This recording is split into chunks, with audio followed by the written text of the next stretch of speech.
सबसे पहले बात आतंकियों के पनाहगार की करेंगे।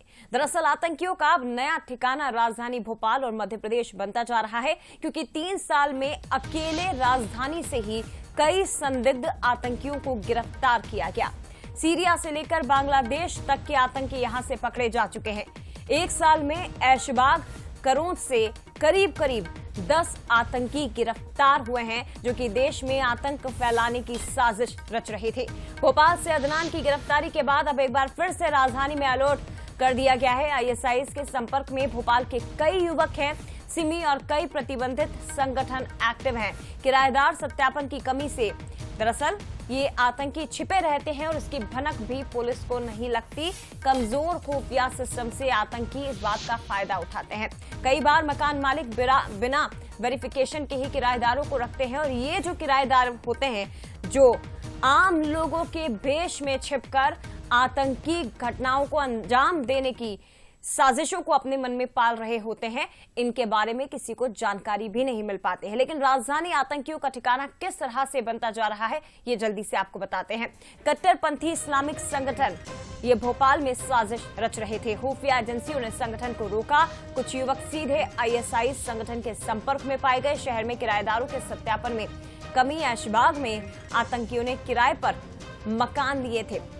ऐशबाग में ही एचयूटी के सदस्यों की मौजूदगी पाई गई थी। 1 साल से ज्यादा समय ऐशबाग में ही आतंकी छिप कर रहे। करोंद से जेएमबी के मददगारों आईएसआईएस आतंकियों की भी गिरफ्तारी हुई। आतंकियों का सेफ जोन अब भोपाल बनता जा रहा है। राजधानी जिसे शांति का टापू माना जाता था, लेकिन अब ये आतंकियों के लिए एक पनाहगाह बनती जा रही है। और पिछले 3 साल में शहर से सीरिया से लेकर बांग्लादेश तक के कई संदिग्ध आतंकी पकड़े जा चुके हैं, जो देश विरोधी ताकतों के साथ मिलकर साजिश रच रहे थे। आतंकियों का ठिकाना आखिर क्यों बना भोपाल, ये देखिए। घनी बस्तियों में मकान किराए पर मिलना बेहद आसान है। किराएदारों का सत्यापन, निगरानी कमजोर सिस्टम, इसके साथ ही प्रतिबंधित संगठनों का यहां पर एक्टिव नेटवर्क है। स्थानीय पुलिस और खुफिया एजेंसियों की कम सतर्कता भी इसकी सबसे बड़ी वजह मानी जाती है। तो ये बहुत खतरनाक है कि देश के बाहर से आने वाले आतंकियों को तो हम रोक रहे हैं, लेकिन उन आतंकियों को, उन संदिग्धों को कैसे रोका जाए जो देश के या हमारे शहर के या हमारे घरों के आसपास ही घात लगाकर बैठे हुए। सीधे रुक करते सनी मालवीय हमारे साथ इस वक्त जुड़ गए हैं। सनी, एक बहुत बड़ी चुनौती है टीमों के सामने, बहुत बड़ी चुनौती, क्योंकि बाहर से आने वाले आतंकियों को तो रोका जा ही रहा है, उन पर नजर रखी जा रही है, लेकिन जो घर के अंदर छिपकर बैठे हैं उनका क्या किया जाए? जी निश्चित तौर पे जया, मध्य प्रदेश की राजधानी भोपाल आतंकियों का गढ़ बनता जा रहा है। जिस तरह से अदनान नामक युवक को जो है करोंद इलाके से गिरफ्तार किया गया था, दिल्ली की स्पेशल टीम ने गिरफ्तार किया है। जिस तरह से बताया जा रहा है कि जो अदनान नामक जो युवक है सीरिया में बैठे आईएसआई से सीधे संपर्क में था, और जिस तरह से उसको एक मैसेज भी आया था दिल्ली में ब्लास्ट करना, इस तरह का एक मैसेज उसको मिला था। और पढ़ाई लिखाई में बहुत तेज था और 10 से 12 घंटे अकेले रूम में रहता था और बिल्कुल अपने मिशन की तैयारी में लग जाता है। मिशन यह था कि कैसे दिल्ली को ब्लास्ट करना है, इस तरह के मिशन की तैयारी में था। और 22 साल का ये युवक है अदनान, और निशातपुरा कॉलोनी में अपने परिवार के संग रहता था। जो परिवार है पहले अशोक गार्डन थाना इलाके में रहता था, कुछ समय पहले ही जो है निशातपुरा कॉलोनी में रहने आया था। जिस तरह से बताया जा रहा है कि इलाके में रहने वाले लोगों से बातचीत नहीं करता था, पढ़ाई में काफ़ी अच्छा था और फिटनेस पे भी काफ़ी ध्यान देता था। और 12वीं में उसके 97% आए थे।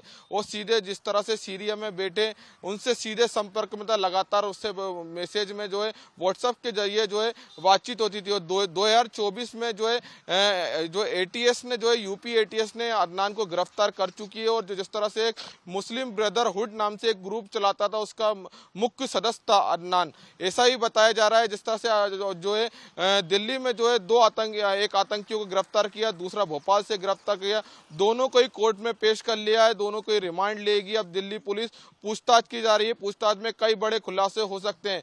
जिस तरह से बीते दिन पहले एचयूटी के कुछ संगठन के आतंकी जो है राजधानी भोपाल के ऐशबाग इलाके से गिरफ्तार किए गए थे, और लगातार जो है इस तरह के मामले निकल के सामने आ रहे हैं। कल ही जो है अदनान को गिरफ्तार किया गया है। लेकिन देखा जा रहा है कि मध्य प्रदेश राजधानी भोपाल जो कि शांति का टापू कहा जाता है, और कई लोग जो है स्लीपर सेल लेकर जो है आम जनता की तरह रहते हैं, उन्हीं के बीच से जो है आतंकी संगठन जो है यहीं से जो है नेक्सस संचालित करते थे। कहीं ना कहीं इसको लेकर जो है लॉ एंड ऑर्डर को लेकर भी कहीं ना कहीं सवाल खड़े होते हैं। ऐसे में अब जो है और देखिए अदनान से जो है इसमें हालांकि बाद में खुफिया एजेंसी अलर्ट पर जरूर आ गई सनी, लेकिन पहले जरूर लापरवाही स्थानीय पुलिस की भी दिखाई दी कि आसपास ऐसे संदिग्ध आतंकी पनाह लिए हुए बैठे थे और उसके बावजूद ना पुलिस को भनक लगी, ना खुफिया एजेंसी को इसकी भनक लगी। और सबसे बड़ी खामी इसे भी माना जाएगा कि शहर में किराएदारों का सत्यापन जो होना चाहिए मकान मालिकों की ओर से, उसे लेकर ना जागरूकता है और ना ही किसी भी प्रकार की कोई सख्ती भोपाल में दिखाई दे रही है। फिलहाल बहुत धन्यवाद आपका सनी, तमाम जानकारी हम तक पहुंचाने के लिए।